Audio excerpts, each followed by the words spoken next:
আসসালামু আলাইকুম রহমতুল্লাহি ওবরাকাতুহ। বিসমিল্লাহির রহমানির রহিম।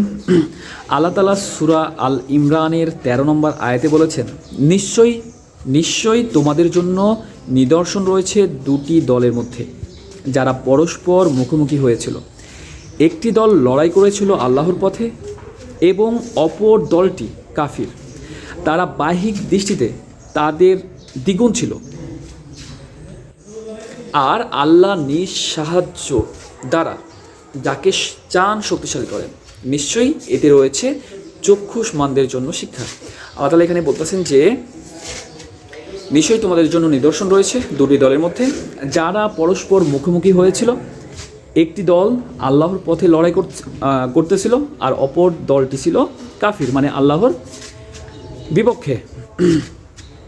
তারা বাহ্যিক দৃষ্টিতে তাদের দ্বিগুণ ছিল। কাফিররা বাহ্যিক দৃষ্টিতে এই আল্লাহর পথে যারা লড়াই করতেছিল তাদের দ্বিগুণ ছিল, কিন্তু আল্লাহ বলতেছে যে আল্লাহ নিজ সাহায্য দ্বারা যাকে চান শক্তিশালী করেন।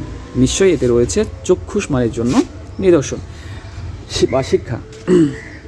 আল্লাহ তাআলা আমাদের সবাইকে বোঝার মতো তৌফিক দান করুক, এবং আল্লাহ রাসূলের মাধ্যমে যা কিছু আমাদের কাছে পাঠিয়েছে তা গ্রহণ করা এবং তারপরে আমল করা তৌফিক দান করুক। সবাই 5 ওয়াক্ত নামাজ পড়বেন, এবং আপনার আশেপাশে যারা রয়েছে, যারা নামাজ পড়ে না, হতে পারে আপনার পিতামাতা, হতে পারে আপনার সন্তান, হতে পারে আপনার স্ত্রী, আপনার ভাই বোন, আপনার পাড়া প্রতিবেশী, আপনার আত্মীয় স্বজন, আপনার বন্ধুবান্ধব, সবাইকে 5 ওয়াক্ত নামাজের দাওয়াত দিন এবং সবাইকে 5 ওয়াক্ত নামাজের মধ্যে নিয়ে চলে আসুন। আর এর প্রতিদান অবশ্যই একদিন আপনি পাবেন ইনশাআল্লাহ, যেদিন আপনি আল্লাহর সামনে দাঁড়াবেন।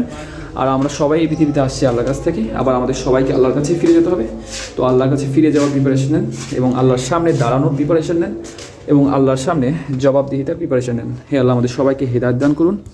হে আল্লাহ, আমাদের সবাইকে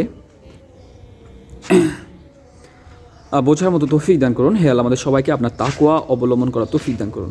হে আল্লাহ, আমাদের সবাইকে 5 ওয়াক্ত নামাজ আদায় করার তৌফিক দান করুন। হে আল্লাহ, আমাদের সবাইকে নামাজে নম্র ও বিনয়ী হওয়ার তৌফিক দান করুন। সবাই 5 ওয়াক্ত নামাজ পড়বেন। আল্লাহ হাফেজ।